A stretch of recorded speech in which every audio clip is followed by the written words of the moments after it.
আসসালামু আলাইকুম এভরিওয়ান, কাছে দূরে যে যেখান থেকে আমার ভিডিও দেখছো সকলকে, সবাই কেমন আছো? এই গরমে নিশ্চয়ই খুব একটা ভালো নেই, তবু আল্লাহর রহমতে আমরা নিশ্চয়ই ভালো থাকার চেষ্টা করি। তো বন্ধুরা, প্রচণ্ড গরমের ভিতরেও তোমাদের সুবিধার্থে এই ব্লগ ভিডিও আজকে শুরু করছি। তো আজকের ভিডিওতে থাকছে গরুর গোশের কালা ভুনা। তো তার জন্য আমি চুলাতে একটা ফ্রাই প্যান বসিয়ে, ফ্রাই প্যান গরম হলে তাতে তেল দিয়ে, তেল গরম হলে তার ভিতরে পেঁয়াজ দিয়ে একটু ভেজে, একটু ভাজা হলে তার ভিতরে এলাচ ফল, দারচিনি, তেজপাতা, এক কথায় গরম মশলা দিয়ে খুব ভালো করে নাড়াচাড়া করে ভেজে নিব যাতে ধরো না লাগে।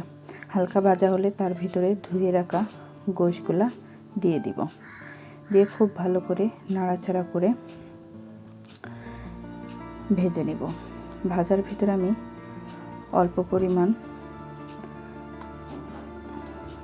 কালা ভুনা মশলা, ঝাল, 2টা কাঁচা ঝাল, শুকনো ঝালের গুঁড়া, হলুদের গুঁড়া, একটি তেজপাতা দিয়ে খুব ভালো করে ভেজে নেব। ভেজে নেওয়া খুব ভালো করে নাড়াচাড়া করে মিডিয়াম আঁচে তোমরা ভেজে নেবে যাতে পোড়া না লাগে। তোমরা তো জানোই যে কোনো জিনিসে পোড়া লাগলে খেতে ভালো লাগে না, যাতে পোড়া না লাগে সেদিকে খেয়াল রেখে খুব ভালো করে ভেজে নেব। ভেজে নেওয়া হয়ে গেলে এর ভিতরে দিয়ে দেবো পেস্ট মশলা বা বাটা মশলা। বাটা মশলায় আছে আদা, রসুন, জিরে, এলাচ ফল। দেওয়ার পরে আবারও খুব ভালো করে ভেজে নিব। ভেজে নিয়ে একটু পানি দিয়ে আবারও খুব ভালো করে এবার কষানোর প্রসেস শুরু করব। অল্প অল্প পানি দিয়ে খুব ভালো করে কষিয়ে নেব।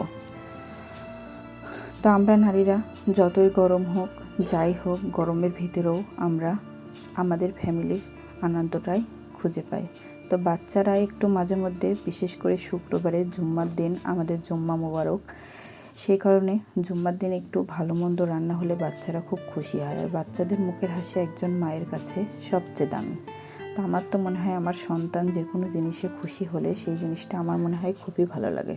তো তোমাদের কেমন লাগে সেটা তোমরা কমেন্ট করো। তো দেখছো আমি খুব ভালো করে কষিয়ে সামান্য পানি দিয়ে, ঢাকনা দিয়ে কষিয়ে গোশটাকে নরম করে নিচ্ছি। তোমরাও ঠিক এই প্রসেসগুলো ফলো করেই করবে, তাহলে একদম হোটেলের কালা ভুনার মতোই টেস্ট আসবে। তো আমি আবারও পানি দিয়ে, পানিটা ফুটলে আবারও ঢাকনা দিয়ে রেখে দেব। তো তোমরা দেখছো আমার রান্নার প্রসেস। তো আমরা এই গরম বলো আর যাই বলো, গরমের ভিতরেও আমরা বাচ্চাকে সুস্থ রাখার চেষ্টা করি। ফ্যামিলির প্রতিটা মানুষের যেন সুস্থ থাকে সেদিকে খেয়াল রাখি। তো আমরা এই গরমে বাচ্চার প্রতি একটু কেয়ারিং হব এবং ফ্যামিলির প্রতিও কেয়ারিং হব। একটু ঘন ঘন পানি খাওয়াবো তাদেরকে। মানে আমি আমার বাচ্চার যে টিপসগুলো ফলো করি সেগুলোই বললাম। আমি এই গরম পড়ে বাচ্চাকে একটু গ্লুকোজ পানি, একটু ঘন ঘন পানি খাওয়ানো, একটু শরবত, একটু লাচ্ছি তৈরি করে খাওয়ানো, এগুলো করে থাকি। তোমরাও করবে, দেখবে বাচ্চারা সুস্থ থাকবে। তো একটু হয়ে আসলে তার ভিতরে কিছুটা কাঁচা পেঁয়াজ দিয়ে আবারও একটু নাড়াচাড়া করে রাঁধুনির যে ছোটো প্যাকেট মানে অল্প মশলা থাকে সেই মশলাটা আমি এবার দিয়ে আবারও নাড়াচাড়া করে ঢাকনা দিয়ে কিছুক্ষণ দমে রেখে দেব। তো গরম পড়েছে বন্ধুরা, সবাই নিজেরা সাবধানে থাকো। আর মেয়েদের গরম বলতে গরম নেই, কেননা মেয়েদের সব কাজই করা লাগে, গরমের ভিতরেও করা লাগে, ঠান্ডায়ও করা লাগে, 12 মাসই মেয়েদের কাজ করা লাগে। তো আমাদের সকালই শুরু হয় কি করব, কোথা থেকে শুরু করব, ফ্যামিলির মুখের হাসির জন্য। তো আমাদের ফ্যামিলির প্রত্যেকটা মেম্বার সবাই সুস্থ থাক, ভালো থাক। গরমে সবাই সবার প্রতি কেয়ারিং হয়, আর বাচ্চাদের প্রতি একটু বেশি। তো এই যে আমার কালা ভুনা আমি নাড়াচাড়া করে একদম ভাজা ভাজা মতন করে নিব। আমি আমার এই কালা ভুনাটা ভাজা ভাজাই করব। তো দেখছো তোমরাও এই প্রসেস ফলো করে খুব ভালো করে নাড়াচাড়া করে নেবে যাতে নিচে ধরো না লাগে। ধরো লাগলে কিন্তু গোশটা গন্ধ হয়ে যাবে, টেস্টটা নষ্ট হয়ে যাবে। তাই সব সময় ধরে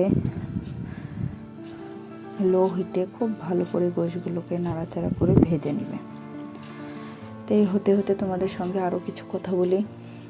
গরম পড়ছে, গরমে কাজ করা আসলেই আমাদের কষ্টকর, তারপরেও আমাদের কাজ করাই লাগে ফ্যামিলির মুখ পানে চেয়ে, ফ্যামিলির প্রত্যেকটা মেম্বার যেন ভালো থাকে তাদের। তো এই জুম্মার দিন আমি এই রেসিপিটা রান্না করেছি, তোমাদের সঙ্গে শেয়ার করছি আজকে। কেননা এডিটিং সব কিছু করা লাগে, একা হাতে একটা বাচ্চা সামলে এডিটিং করা, সব কিছু করা। আর আমি যেহেতু নতুন, আমার তো সব কিছুতে একটু হিমশিম খেতেই হয়। যে কোনো কাজে আমরা অভ্যস্ত হয়ে গেলে তখন আর কষ্টটাকে কষ্ট মনে হয় না। তো তোমরা, আমি এই গরমে কষ্ট করে তোমাদের জন্য ভিডিও তৈরি করে তোমাদের জন্য শেয়ার করছি। তোমরা আমার ভিডিওর কোনো অংশ যদি তোমাদের উপকারে আসে বা ভালো লাগে, অবশ্যই একটি লাইক, কমেন্ট, শেয়ার করো এবং আমার পাশে থাকার জন্য আমার চ্যানেলটি অবশ্যই সাবস্ক্রাইব করো। আরও সামনে নতুন নতুন ভিডিও তোমাদের সঙ্গে শেয়ার করব, তার জন্য তো অবশ্যই আমার চ্যানেলটি সাবস্ক্রাইব করে রাখবে।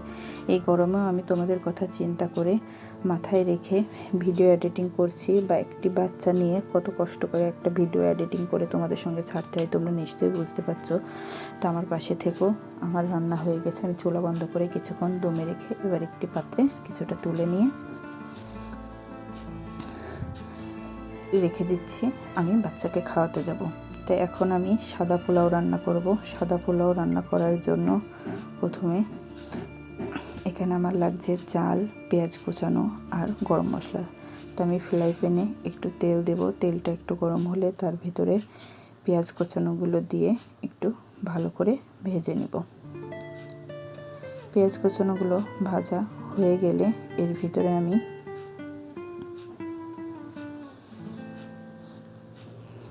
তেজপাতা, দারচিনি, এলাচ ফল, গরম মশলাগুলো দিয়েও একটু ভেজে নেব। তো খুব বেশি ভাজবো না, সামান্য পরিমাণ কাঁচাটা ভাবটা যাবে এরকম, না হলে তোমরা যখন চাল দিয়ে ভাজবে তখন তোমাদের চালে ধরে লাগবে। তো এবার এলাচ ফল এবং সমস্ত কিছু দিয়ে আবারও খুব ভালো করে নাড়াচাড়া করে ভেজে নেব। ভেজে নিতে নিতে তোমাদের সঙ্গে একটা কথা বলি, আমার বেবির সব খাবারে আমি কিশমিশ ইউজ করি, আর কিশমিশটা বাচ্চাদের জন্য খুবই উপকারী। আমি এখানে কিছুটা কিশমিশ একটা আলু বোখারে দিলাম, তো তোমরা চাইলে দিতেও পারো, না পারো। দেওয়ার পরে আমি খুব ভালো করে চালগুলোকে ভেজে নিচ্ছি। ভেজে নেওয়া হয়ে গেলে পাশে রাইস কুকারে যে পানি গরম দিয়েছিলাম সেই পানিটা ফুটে গেছে। এবার তার ভিতরে ভেজে রাখা চালগুলো আমি দিয়ে দেব। এখানে পরিমাণ মতো লবণ দিচ্ছি, লবণ দিয়ে একটু নাড়া দিয়ে চালগুলো দিয়ে খুব ভালো করে পানির সঙ্গে মিশিয়ে দেব যেন চারিদিক ঠিক থাকে।